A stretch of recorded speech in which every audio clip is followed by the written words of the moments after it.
It's been over a year since my last video. It's not that I stopped playing or that I didn't enjoy doing the videos anymore. It's just that real life, as it does many things, many times, kind of got in the way, and my free time got drastically reduced. To be honest, I tried to do not one, but 3 videos in the past year, but never managed to finish one in any reasonable amount of time, and ended up abandoning them. It takes quite a bit of time for me to do one of the videos I used to do. In fact, it used to take a whole weekend. Right now, I'm lucky if I get to even play a couple of hours on Saturday and Sunday. So, I didn't really want to stop making videos, so I decided to try an experiment, and this is it.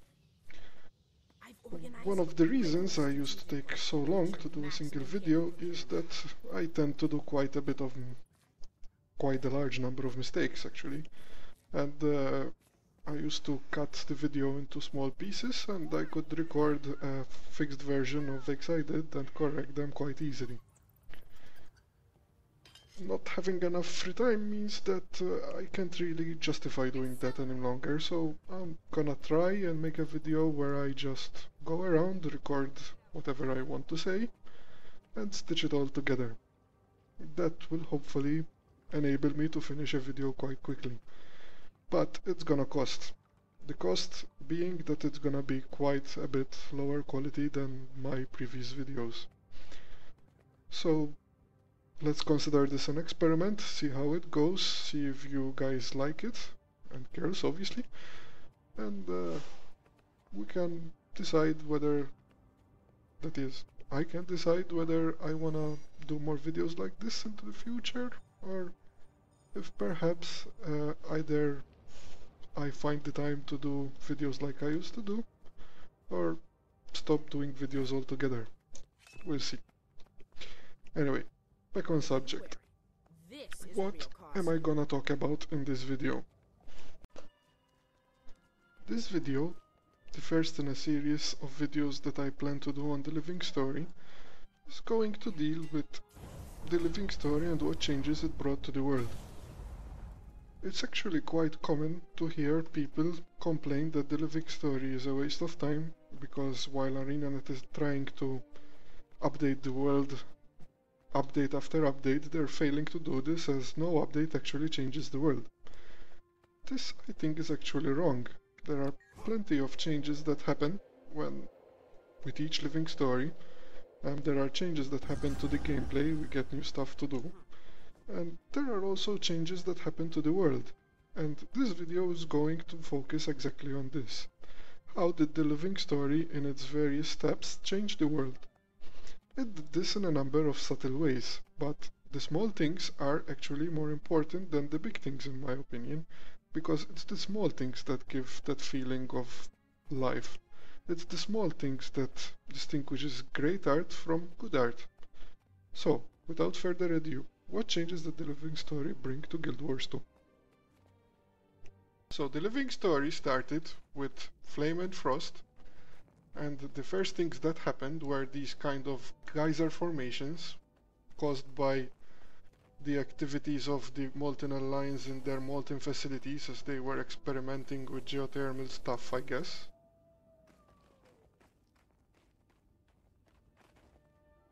This was one little permanent change. You can find these kind of structures in various areas. Not all of them are active, some are just the rock formation that was formed and nothing else. Another big change we got was Krekstead. I guess this little town was created to, well, it was used part of a personal instance which we got in the 3rd release of Flame and Frost, I believe. But I guess it was also used to illustrate from where the refugees were escaping. One town which got ravaged by the Molten Alliance.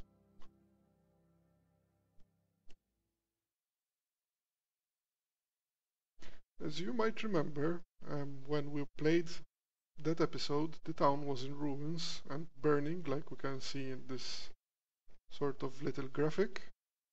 And we were informed that most of the refugees escaped, but some remained behind.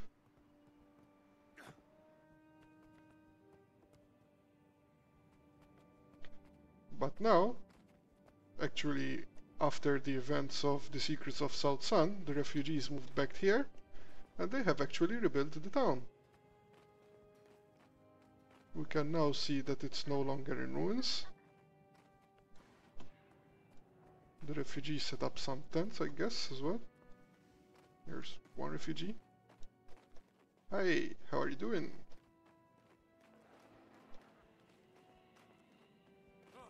And that's not all, but remember the refugees we helped by giving them back their mementos? Well, they're in here as well, and they can be interacted with, and their story has actually evolved after the events of the Secrets of South Sun. For example, let's talk with Byron here and see what he has to say. So, he tells us, "Hey, I remember you. You found my toy ship. I still love it every day. It sailed here with me and my mom. This is our new homestead." And here we're asking him, is it a good village? Like, you like it here? Uh-huh. When my mom heard about Craigstead, she changed her mind about the consortium camp.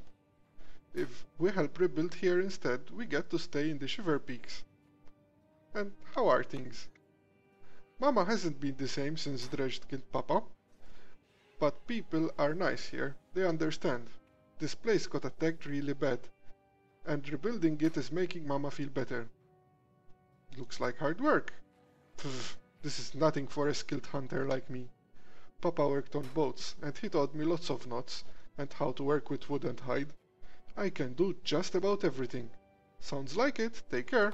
Well, that little conversation here is like a continuation from the story of these villagers.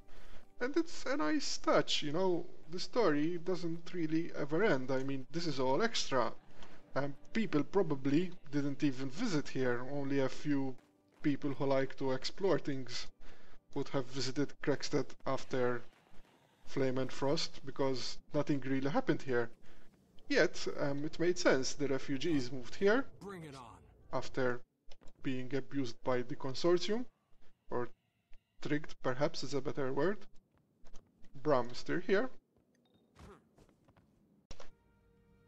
As I am sure you all remember, after the refugees started escaping the Molten Alliance, they moved into three major cities actually. Hallbrack, the Black Citadel, and Lion's Arch. In Hallbrack, they camped around this area. And while things got removed when the Secrets of South Sun started, we can still see that where the tents were pitched, no snow has been accumulated, and when there were fires, the ground is scorched.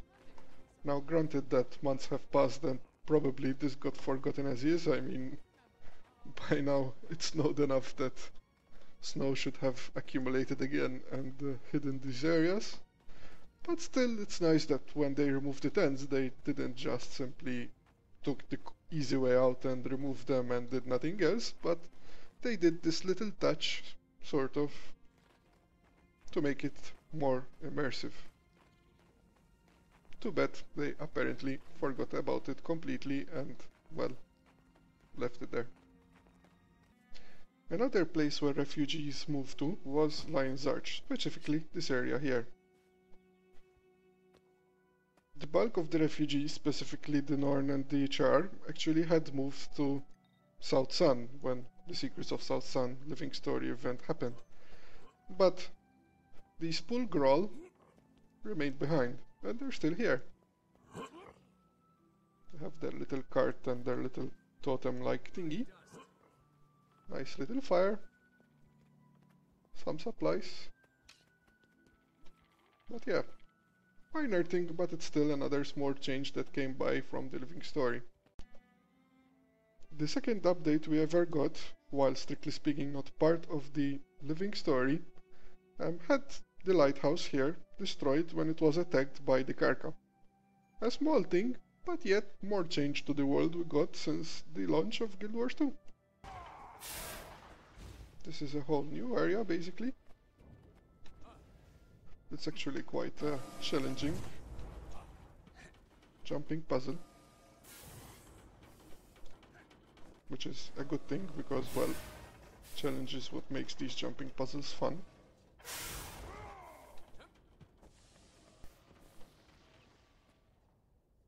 And yeah, it's a big new structure.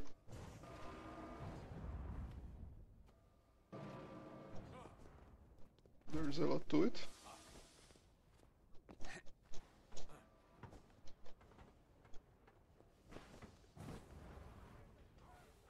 There are still players which do it, even months after the actual Living Story episode concluded. South Sun is perhaps the biggest change we got from the Living Story so far. As we can see, all these structures are actually new. Even this gate is new, and this covering is new. But all basically story-wise it happened when the consortium struck a deal with the refugees. They promised to give them a really nice area where to live in return for their work. Excuse me, I need to speak to you.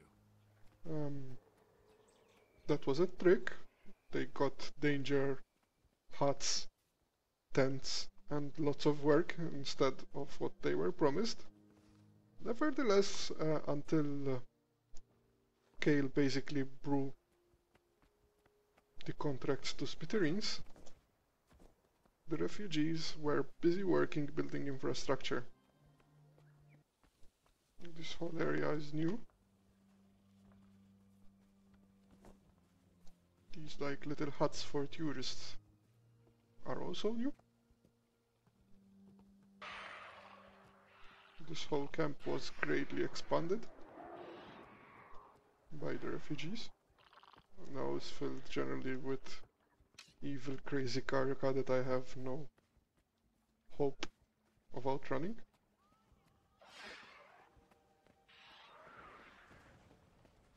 Seems players are doing the event here, that's good.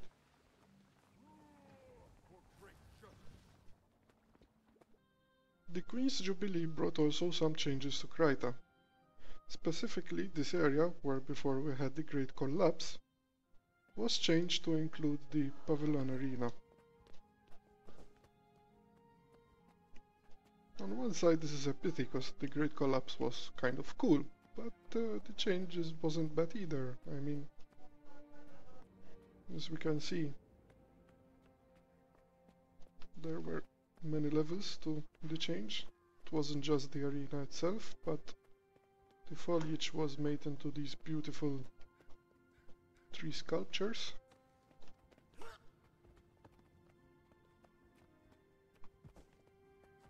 The arena itself is kind of neat.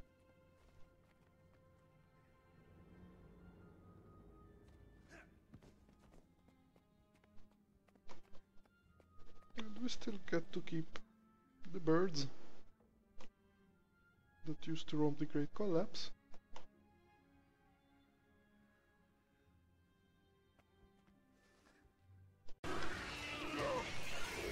And here we have a Clockwork Invasion. This is basically an event which was released when the Clockwork Chaos Living Story hit.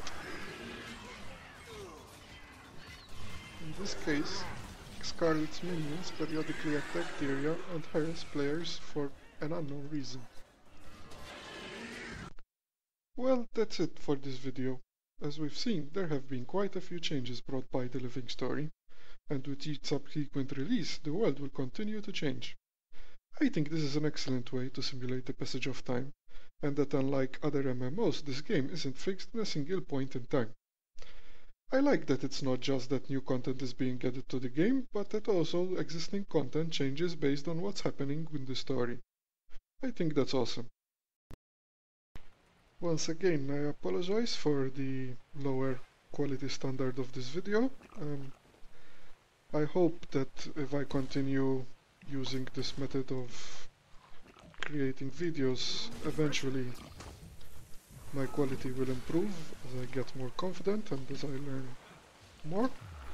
If you have any comments or suggestions of how I can improve on these kind of videos, please feel free to leave a comment. I'm always open to suggestions, and have a good day.